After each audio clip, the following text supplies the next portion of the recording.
இதுலேருந்து ஒரு பிரேக் எடுக்கலாம். இவ்வளோ வருஷம் பண்ணிட்டு தானே இருந்தோம். பட் இப்போ வந்து ஸ்டடீஸை கொஞ்சம் சீரியஸாக எடுத்தால் தான் ஏதாச்சும் தேர்வு மார்க் எடுத்து நான் அப்போ தான் ஓகே 1 இயர் நான் எந்த படமே பண்ணல. முடியாதுன்னே சொன்னோம் ஒரு 1 இயர். என்னென்ன ப்ராஜெக்ட் தானே மிஸ்ட் ப்ராஜெக்ட் பெரிய இதில் ஹைலைட் என்னன்னா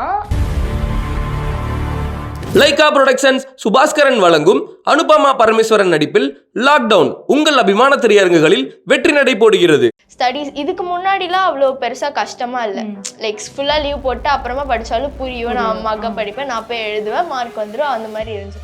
பட் ஒரு பாயிண்ட்க்கு மேலே வந்து when things become like serious, like maths எனக்கு வந்து சுத்தமாக வரல. பிஃபோர் தட் எனக்கு மேக்ஸ் தான் ஃபேவரட் சப்ஜெக்ட் அப்படிலாம் இருந்துச்சு. I was crying over maths. நார்மலாக இருக்கேன்னா எனக்கு ஒரு சப்ஜெக்ட் வரலன்னா மேபி நான் வந்து எக்ஸ்ட்ரா கிளாஸஸ் எடுக்கலாம், டியூஷன் போகலாம். எனக்கு எப்படி இருந்துச்சுன்னா I wanted to like learn guitar so bad. எனக்கு ஆசை இருந்துச்சுன்னா, ஆனால்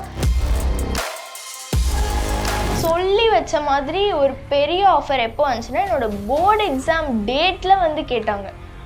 அதுக்கு முன்னாடி கேட்டிருந்தா maybe would have considered it for sure. வாய்ப்பே இல்லை. எதுவும் தெரிஞ்சுக்கலாமா? ஐஸ்வர்யா கருத்தரித்தல் மையங்களில் ஜனவரி 30 முதல் பிப்ரவரி 5 வரை இலவச ஆலோசனை மற்றும் சிகிச்சைகளில் மாபெரும் சிறப்பு சலுகை. So being 16 years old as a school kid அப்படின்னு இருக்கும்போது into the fieldனா on and off because of exams or ஸ்கூல்னாலே வந்து இல்லை ஆன் அண்ட் ஆஃப்னு ஒன்று இருக்கும். பேஷன் ஒரு பக்கம் இருக்கும், ஸ்டடீஸ் ஒரு பக்கம் இருக்கும். இதனால இது மிஸ் ஆகுது, இதனால இது மிஸ் ஆனது அப்படின்னு மொமெண்ட்ஸ் இருக்கா? அது எப்போனா லைக் நான் ஃபர்ஸ்ட் பண்ணிட்டு இருந்தப்போ எனக்கு அது அவ்வளோவா தெரியவே இல்லைன்னா majority of my days school days நான் வந்து ஷூட் இப்படியே தான் போயிடுச்சு. நான் அதை பற்றி ஸ்கூல் பற்றி பெருசாக கேரும் பண்ணதில்லை. But at the same time என்னோட கிரேட்ஸ் ஒன்றும் மோசமாக இருந்தது கிடையாது. நான் என்னைக்காச்சும் ஸ்கூல் போனாலும் I would manage it very well. So அப்போது சம்டைம்ஸ் லைக் போக போக எப்படி ஆச்சுன்னா ஃபர்ஸ்ட் வந்து 5th ஸ்டாண்டர்டில் படிக்கப்போ ப்ரொமோஷன்ஸ்க்கு வரப்போ தான் ஃபர்ஸ்ட் வந்து ஆனுவல் எக்ஸாம் டைம் அந்த மாதிரிலாம் இருந்துச்சு.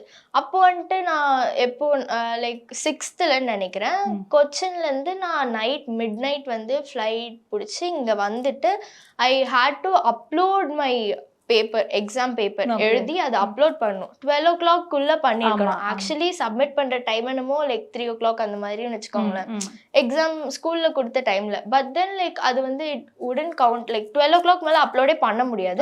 பட் ஆனால் லேட்டா ஸோ அந்த டேக்குள்ள அட்லீஸ்ட் பண்ணலான்ட்டு நான் அப்போ வந்து நைட் அதை அப்லோட் பண்ணேன். ஸோ அப்போதான் வந்து ஃபர்ஸ்ட் எனக்கு ஸ்ட்ரைக் ஆச்சு. எனக்கு ரொம்ப டயர்டா இருந்துச்சு அன்னைக்கு. பட் ஆனால் வந்து எக்ஸாம்க்கு வந்து ரொம்ப கமிட்டடா இருந்தப்போ அப்போதான் ஃபார் த ஃபர்ஸ்ட் டைம் எனக்கு வந்து அந்த ஒரு ஸ்ட்ரகிள் ஃபீல் ஆச்சு. ஓ நம்ம இது ரெண்டுத்தையும் பேலன்ஸ் பண்ணுறது கஷ்டமாக இருக்குன்னு. பட் ஆனால் வந்து அது என்ன சொல்ல கொஞ்சம் லேசியாக இருந்தேன்னு வச்சுக்கோங்களேன். இதை வந்து நான் அப்படி பண்ணலாம். பட் ஆனால் அதுக்கப்புறம் போக போக வந்து என்னோட ஸ்டடீஸ் இதுக்கு முன்னாடிலாம் அவ்வளோ பெருசாக கஷ்டமாக இல்லை. லைக் ஃபுல்லாக லீவ் போட்டு அப்புறமா படித்தாலும் புரியும், நான் அம்மாக்கா படிப்பேன், நான் போய் எழுதுவேன், மார்க் வந்துடும், அந்த மாதிரி இருந்துச்சு.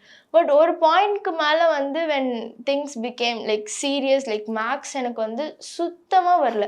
பிஃபோர் தட் எனக்கு மேக்ஸ் தான் ஃபேவரட் சப்ஜெக்ட் அப்படிலாம் இருந்துச்சு.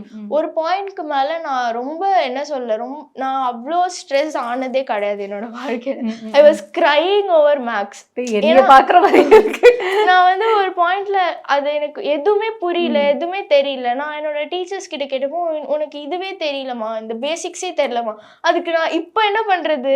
போக போக அடுத்து இருந்து 9th ஸ்டாண்டர்டுக்கு போற நீ அடுத்த வருஷம் நீ போர்டு எக்ஸாம் எழுதணுமா, இப்போ உன்னோட கிரேட்ஸ் இவ்வளோ மோசமா இருக்கு அப்படின்னு. மிச்ச சப்ஜெக்ட் எல்லாமே ஐ திங்க் ஐ மேனேஜ். எனக்கு வேற சயின்ஸ் கூட எனக்கு ப்ராப்ளமா இல்லை அப்போ. பட் மேக்ஸ் வந்து எதுவுமே தெரியல. I was helpless.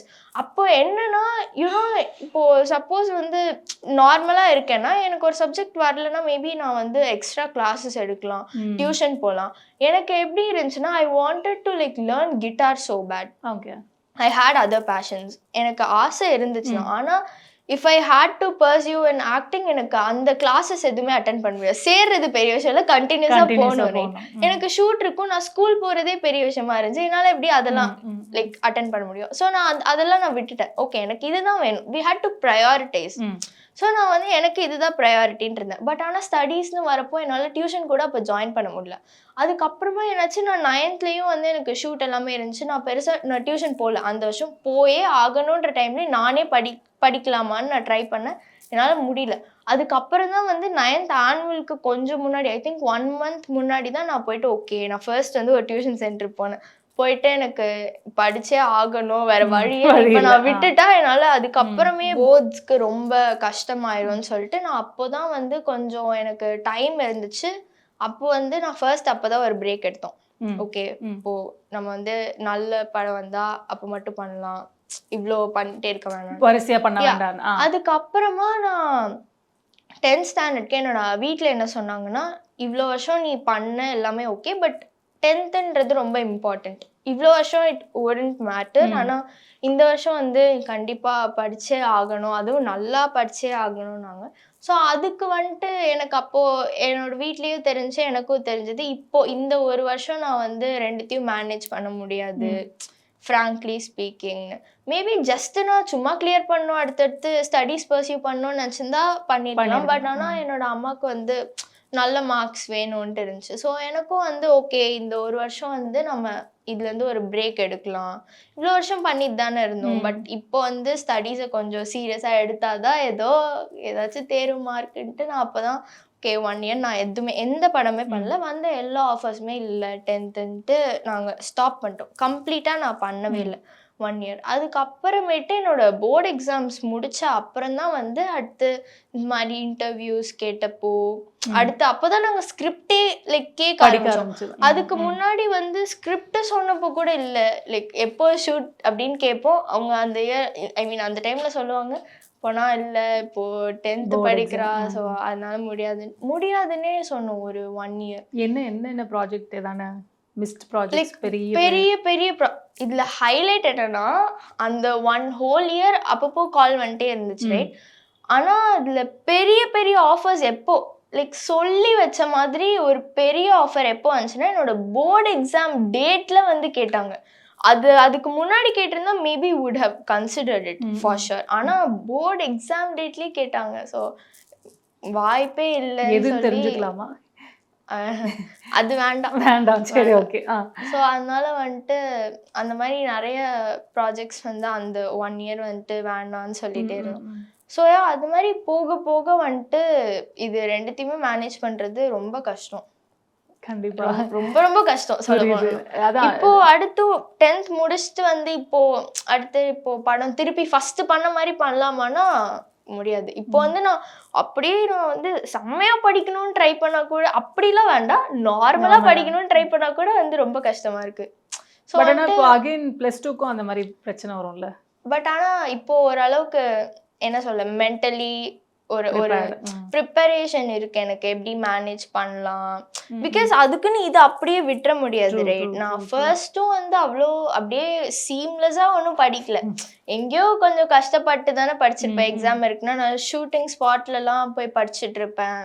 இப்போ அவுட்டோர் போயிருந்தா கூட என்னோட நோட்ஸ் எல்லாம் எடுத்துட்டு போயிட்டு ஈவினிங் வந்து டயர்டா இருக்கும் தான். பட் ஆனால் மேனேஜ் பண்ணணும்னா அப்படி தானே பண்ணணும். பிகாஸ் பேஷனுக்காக எப்போ நம்ம லைக் ஜென்ரலி ஸ்பீக்கிங் நம்ம எப்போ அதை பர்சியூ பண்ணலான்னா, இப்போ ஸ்கூலிங் முடிச்சுட்டு இவ்வளோ பெரிய ஒரு கமிட்மெண்ட் இருக்காது இல்லை, அப்போ நம்ம இதை பண்றது ஈஸியா இருக்கும். பேஷனுக்காக நான் போறேன். பட் நம்ம ஒரு சின்ன வயசுலயே இப்போ நான் பண்ணணும்னா அதுக்கு ஏதோ ஒரு ஹார்ட் ஒர்க் ஏதோ ஒன்று பண்ணாதானே வந்துட்டு ரெண்டுமே மேனேஜ் பண்ண முடியும். அந்த மாதிரி லைக் எனக்கு அது சம்டைம்ஸ் லேசியா இருக்கலாம், கஷ்டமா இருக்கலாம். பட் ஆனா அது பார்த்தா இது ரொம்ப கஷ்டமா தெரியும் ரைட். அதனால வந்துட்டு ரெண்டுத்தையுமே மேனேஜ் பண்ண நான் பழகிட்டேன். ஐஸ்வர்யா கருத்தரித்தல் மையங்களில் ஜனவரி 30 முதல் பிப்ரவரி 5 வரை இலவச ஆலோசனை மற்றும் சிகிச்சைகளில் மாபெரும் சிறப்பு சலுகை. லைகா புரொடக்ஷன்ஸ் சுபாஸ்கரன் வழங்கும் அனுபமா பரமேஸ்வரன் நடிப்பில் லாக்டவுன் உங்கள் அபிமான திரையரங்குகளில் வெற்றி நடை போடுகிறது.